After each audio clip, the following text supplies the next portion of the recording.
Lepo pozdravljeni in dobrodošli v mojem knjižnem kotičku. Tudi tokrat je pred nami nekoliko drugačna, a vsekakor čudovita pravljica, ki se bo dotaknila naših src.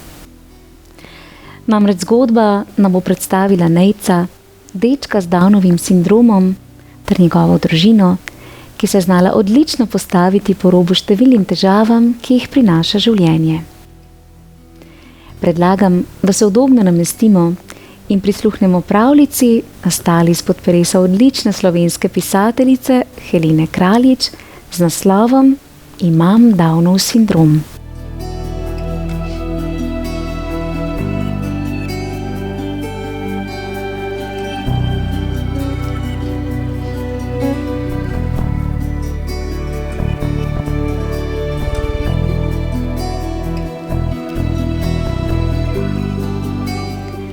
Rodil se je najlepši otrok na svetu.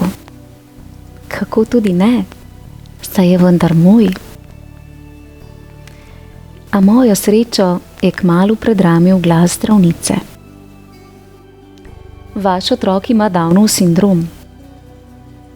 Moj? Sem jo začudeno pogledala. Kako to mislite?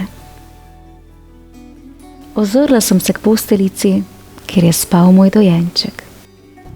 Popoln je, sem pomislila in se vprašujoče zazrla zdravnici v oči, ki je govorila.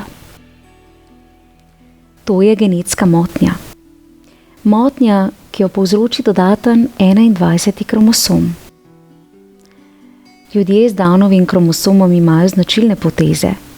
Stisnjen nos, majhna ušesa in usta, poševne, navzgor oblikovane oči. Kaj me briga, sem pomislila. Mar ne vidite, kako je čudovit? Zdravnica je verjetno opazila, da sem jo nehala poslušati. Rekla mi je: lahko se pogovoriva jutri. Otročka moram odpeljati na dodatne preiskave. Dvignila sem pogled. Zdaj? Zdravnica je pokimala. Otroci z Downovim sindromom imajo pogoste težave s ščitnico, prirojene bolezni srca, težave s sluhom, kronično zaprtje. V ušesih so mi brnele njene besede. Druga za drugo so se mi močno vtiskovale v spomin. V očeh so se mi nabrale solze. Zakaj ravno moj otrok?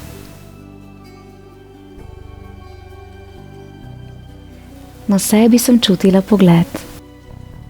Dvignila sem glavo in zagledala Nejčevega očeta. Mož Jan je s hčerko Zalo otopel stal pri vratih. Vse je slišal, sem pomislila. Njegove oči so bile brezizrazne. Nasmehnila sem se mu. Spodbudno, kolikor sem tisti trenutek sploh zmogla, in skozi možgane mi je stekla misel. Prosim, imej ga rad. Ajda, se mu je močno tresel glas. Kaj bomo pa zdaj? Zala je pritekla k posteljici, kjer je spal Nejc. Pobožala ga je po majhni rokici in se dotaknila njegovega obraza. Kako je ljubek, je zašepetala. Oddahnila sem si.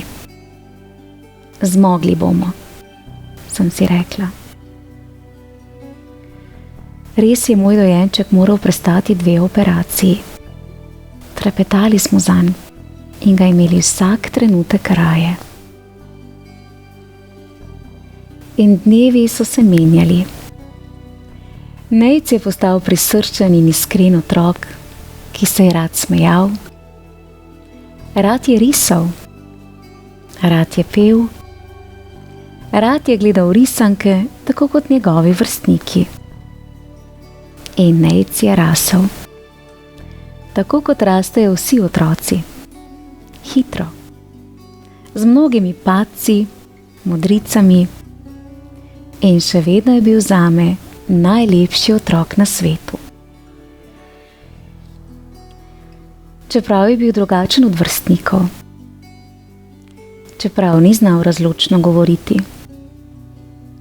čeprav ni tako lepo risal ali barval, čeprav ni vedno razumel navodil, pa mu je marsikaj uspelo. Znal se je sam obleči, znal si je pripraviti zajtrk, znal si je zavezati čevlje in znal nas je nasmejati do solz.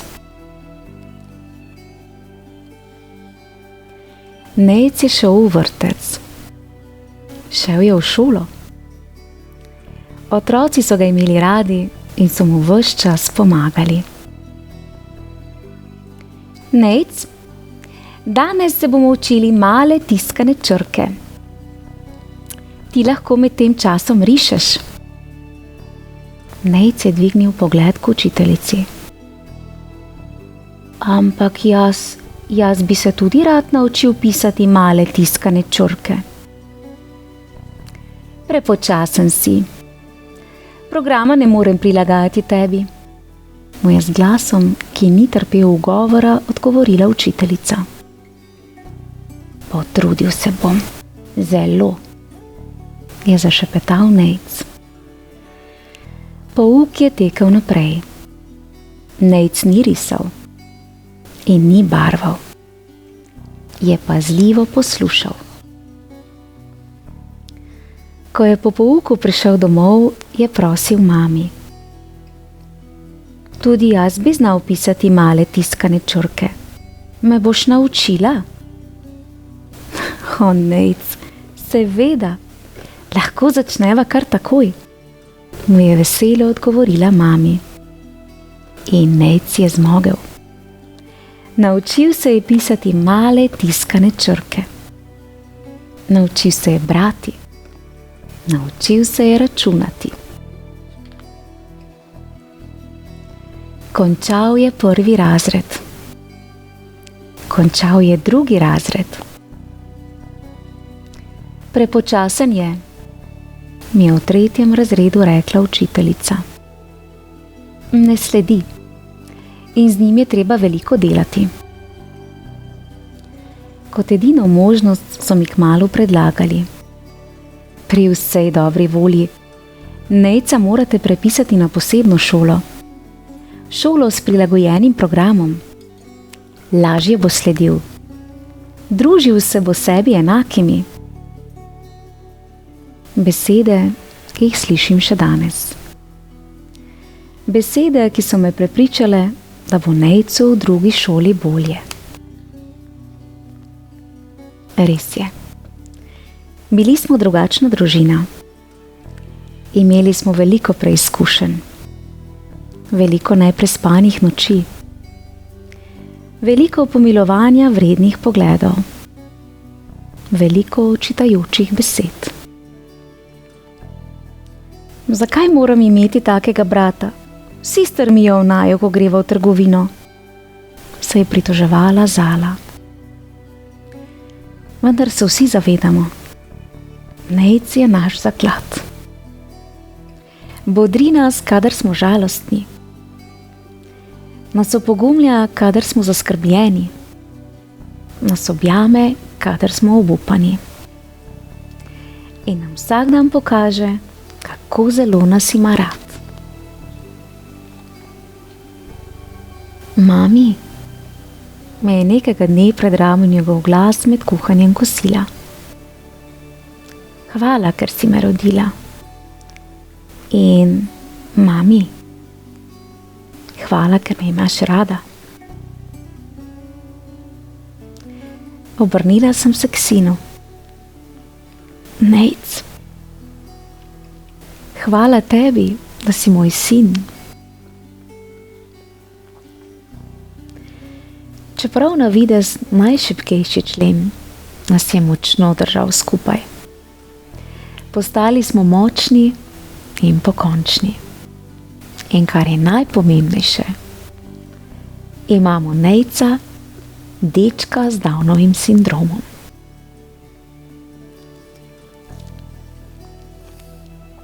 Ja. Izjemna pravljica, ki me je močno ganila. Zgodba, ki nas nežno spomni, da vsak otrok, ne glede na razlike, nosi svojo edinstveno svetlobo. Zgodba o Nejcu pa ni le zgodba o drugačnosti, ampak o ljubezni, sprejemanju in moči družine, ki verjame v srce bolj kot v popolnost. Bravo, vse pohvale. V mojem knjižnem kotičku pa lahko prisluhnete še pravljici z naslovom Imam disleksijo, v kateri nam pisateljica Helena Kraljič prav tako približa vpogled v življenje otrok z motnjo branja, pisanja in računanja. Prijazno vabljeni k poslušanju. Lepo se imejte, bodimo razumevajoči ter prijazni. Pošiljam vam pravličen pozdravček v družbi Nejca, dečka z Downovim sindromom. Čau, čau. Bravo. Spevite.